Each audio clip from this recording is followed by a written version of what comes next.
The keys to even being a Christian at all is surrender. Surrender to God.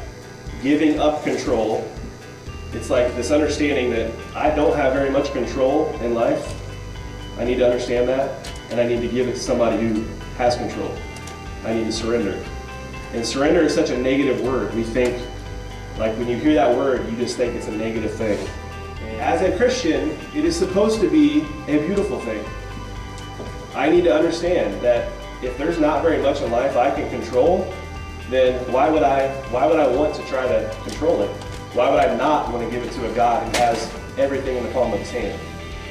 This is one of the hardest things to do because we all like to have some sort of control in life. Whether we admit it or not, we like to be in control of situations, and when we can't control something and it goes against us, we all typically get upset over that. Here's some examples. Some of you know this very well from this past weekend. If the weather causes you to not be able to do something that you wanted to do, you can't control it, and we get upset because I want to do this, the weather ruined my plans, we get upset over that. How about when somebody else in your life makes a bad decision and it affects you? You had no control over it, but you get upset. Think about when we don't see as much of it here as some other places, but when traffic causes you to be late, or causes you to trains, we get that here. Trains cause you to be late or something, you can't control it. The fact that we live on a spinning big blue ball that is hanging in the middle of outer space, just chilling. Like, have you ever thought about that? We are hanging in the middle of outer space on a planet, big spinning blue planet. All these little things have to be there for us to even survive. But here's the thing, I want you to really think about it. The fact that we live in the middle of outer space on this big planet, and you really think that you have control in life? Like how many times do we think, I've got it all figured out, I'm in control, and we're living in the middle of outer space on this big planet. And I know you've seen it, we've shown some of it, the videos, the photos of how actually tiny the Earth is compared to solar systems and galaxies. You look at some of these photos that are blown up and it's like, oh, there's Earth, little speck hanging in the middle of outer space, and we think, I've got control, I'm good. I mean, that's terrifying to think, I'm in control, like I'm the God of my life, everything, got all my plans figured out.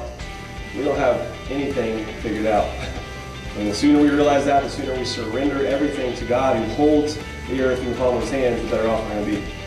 Think about in Scripture, Jesus calmed the storm with his mouth. Okay, that is the God that I want to serve, the one who does have control. Okay, they said in Scripture, this is unbelievable, even the wind and the waves obey him. So the Bible is teaching we shouldn't even boast in our future plans.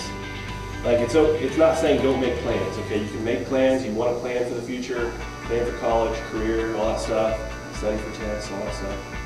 But don't boast in it. Don't just have this arrogance about like, oh yeah, this is when I'll get married, this is when I'll do that. We should be saying, Lord willing, this will happen, Lord willing, that'll happen, because our life is a miss. We don't even know what tomorrow brings. How many people plan to get in a car accident? How many people think of all the people that have like no symptoms of something and out of nowhere they have a heart attack and they pass away. Somebody gets told they've got cancer and you've got a month to live. So many examples of how just like that we're gone. And so instead of it's not trying to make us feel bad or feel scared or anything, it's really meant to wake us up and realize I don't want to live for that fragile life. I don't want to live for the fact that I can be gone tomorrow and that's all that there is to me. Like I want to live for the God who holds eternity in his hands, not just this life, but the one to come. 100 years from now, 150 years from now, will anybody know I existed? Maybe a couple people, a couple family members, I don't know. Maybe if I write a book, there'll be a few more. I don't know. It's kind of depressing. It's humbling. It can be depressing a little bit, but it's humbling. I don't know what the future holds, but I know who holds the future. Don't know what the future holds, but I know who holds the future. So please, if you have questions or want to talk about what does it look like to surrender my life, give my life to Him fully, not half in anymore, I'm full in, surrender to Him, come talk to me or a leader, okay? So this is a very simple one, very simple trick. I just want to see the majority. So how many of you would select green if you could? Wait, do we have to raise What's the other color?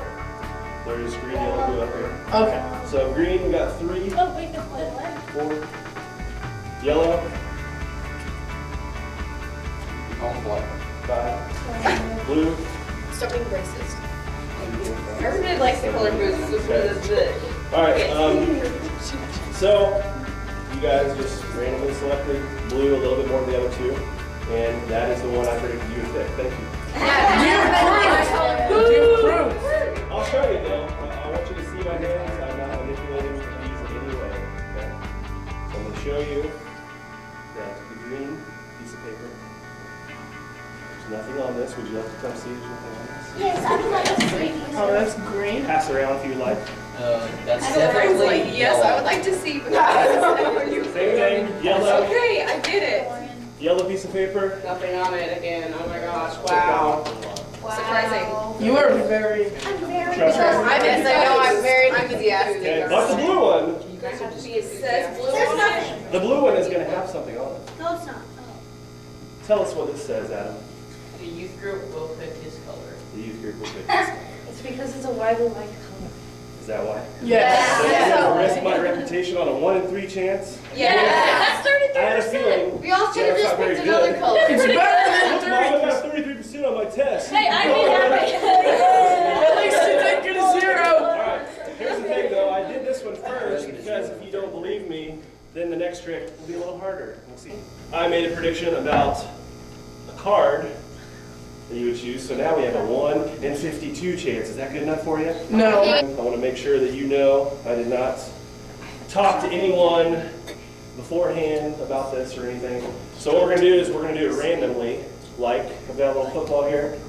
I'm going to pass it out and I'm going to ask you a question. There's going to be 3 questions to go with this. Okay?